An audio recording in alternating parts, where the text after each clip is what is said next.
Apa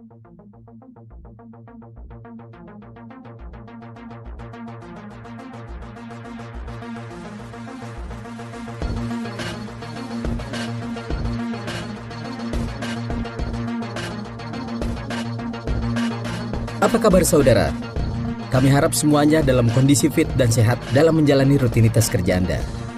Ya, tayangan berikut ini merupakan rangkaian kegiatan K3 Perbengkelan. Tayangan ini menginformasikan kepada Anda betapa pentingnya prosedur jasa perbengkelan industri. Selamat menyaksikan dan salam K3.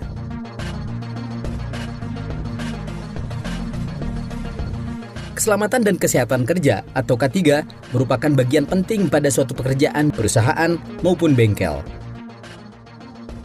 Resiko kegagalan selalu ada pada suatu aktivitas pekerjaan yang disebabkan perencanaan yang kurang sempurna, pelaksanaan yang kurang cermat, maupun akibat yang tidak disengaja.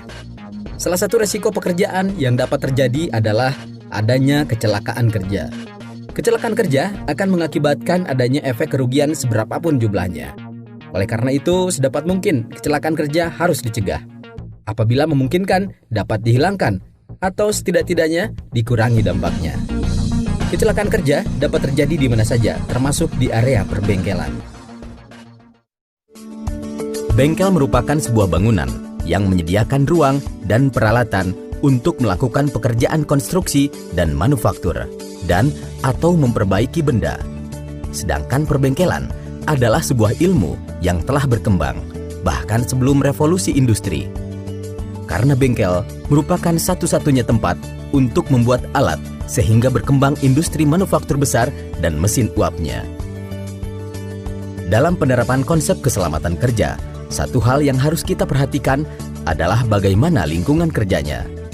Kita harus memahami lingkungan kerja kita sebelum kita menerapkan keselamatan kerja. Bengkel merupakan lingkungan kerja dengan spesifikasi kondisi yang khusus. Di bengkel ini, kita mendapati banyak kondisi yang dapat menyebabkan kecelakaan kerja. Setiap kondisi dan alat serta bahan yang kita pergunakan pada saat bekerja harus kita sesuaikan dengan kebutuhannya. Misalnya, bahan yang mudah terbakar, bahan yang licin, tajam, dan sebagainya. Hal ini harus kita perhitungkan sebagai aspek keselamatan kerja yang akan kita terapkan. Jika kita mampu menganalisa kondisi lingkungan kerja, maka kita dapat memberikan antisipasi penanganan yang tepat. Antisipasi penanganan yang tepat ini dimaksudkan untuk menyediakan sarana keselamatan kerja yang sesuai dengan kebutuhan. Sekalian, apa kabar kamu hari ini? Ibu harap kamu semua dalam keadaan baik-baik saja. Video yang baru saja kamu saksikan bercerita mengenai keselamatan dan kesehatan kerja atau K3. Materi tersebut sudah kita pelajari pada pertemuan sebelumnya. Tapi pada hari ini kita masih akan mempelajari tentang K3 di perbengkelan otomotif. Jadi, kamu harus belajar dengan semangat ya. Baiklah, sebelum memulai kegiatan pelajaran pada hari ini, ada baiknya jika kita berdoa terlebih dahulu menurut agama dan kepercayaan kita masing-masing. Doa dimulai. Doa selesai. Selamat belajar.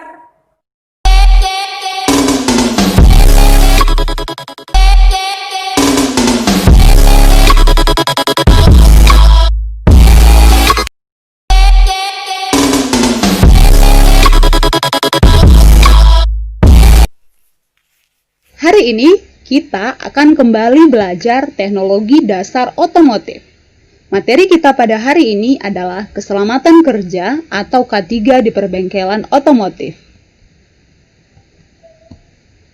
Adapun kompetensi dasar untuk materi ini, yang pertama, kompetensi dasar secara teori yaitu 3.1. Menerapkan prinsip-prinsip keselamatan dan kesehatan kerja atau K3. Dan kompetensi dasar secara praktik atau 4.1. Menggunakan prinsip-prinsip keselamatan dan kesehatan kerja atau K3. Sedangkan indikator pada materi ini yaitu mendeteksi potensi dan resiko kecelakaan kerja. Sedangkan tujuan pembelajarannya adalah yang pertama, menguraikan prinsip keselamatan kerja di perbengkelan otomotif. Yang kedua, menganalisis penggunaan alat pelindung diri dalam perbengkelan otomotif. Keselamatan adalah hal yang sangat penting bagi seorang pekerja. Mengingat, setiap pekerjaan memiliki resiko untuk mengalami kegagalan.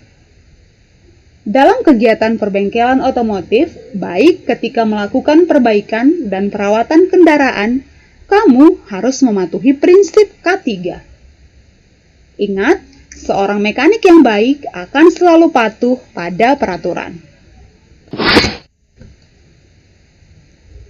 Hal-hal yang harus diterapkan seorang mekanik ketika bekerja di bengkel sepeda motor sesuai dengan prinsip dasar K3, yaitu yang pertama, kenakan celana tanpa kantung, karena kantung celana dapat menyebabkan kemasukan bunga api atau zat lain yang merugikan. Yang kedua, kenakan sepatu yang sesuai dalam kondisi baik.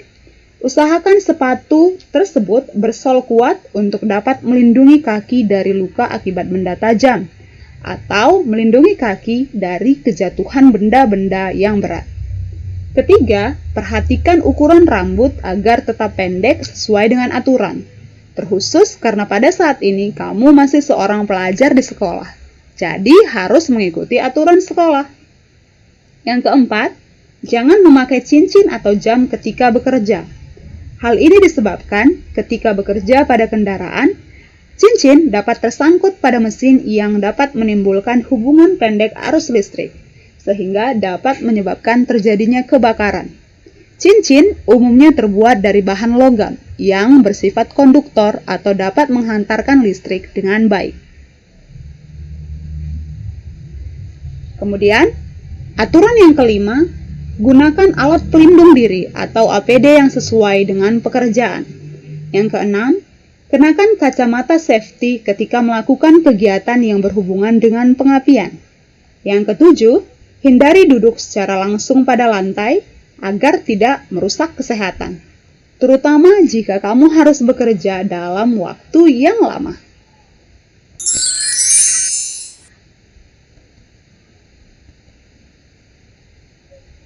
Perhatikan video berikut ini untuk lebih memahami penggunaan alat pelindung diri di dalam perbengkelan.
Dari video yang kamu tonton, kamu sudah mengetahui jenis-jenis alat pelindung diri. Tapi, tahukah kamu, tidak semua alat pelindung diri itu wajib kamu pakai selaku mekanik di bengkel sepeda motor. Mengapa? Karena setiap alat pelindung diri disesuaikan dengan potensi dan resiko kerja di tempat kerja atau di lingkungan kerja masing-masing. Maka, apa saja ya alat pelindung diri yang wajib bagi seorang mekanik di bengkel sepeda motor? Demikianlah penjelasan Ibu pada video pembelajaran kita kali ini. Dari video pembelajaran kali ini, kamu jadi mengetahui apa-apa saja alat pelindung diri ketika bekerja di bengkel sepeda motor. Jangan lupa untuk mengerjakan tugas yang sudah Ibu berikan. Apabila kamu tidak bisa mengerjakannya, kamu bisa mencari di sumber referensi, baik itu buku ataupun internet. Atau kamu bisa bertanya pada Ibu melalui forum diskusi. Baiklah, sebelum kita mengakhiri pelajaran hari ini, ada baiknya jika kita berdoa terlebih dahulu menurut ajaran agama dan kepercayaan kita masing-masing. Doa dimulai. Doa selesai. Sampai jumpa pertemuan berikutnya.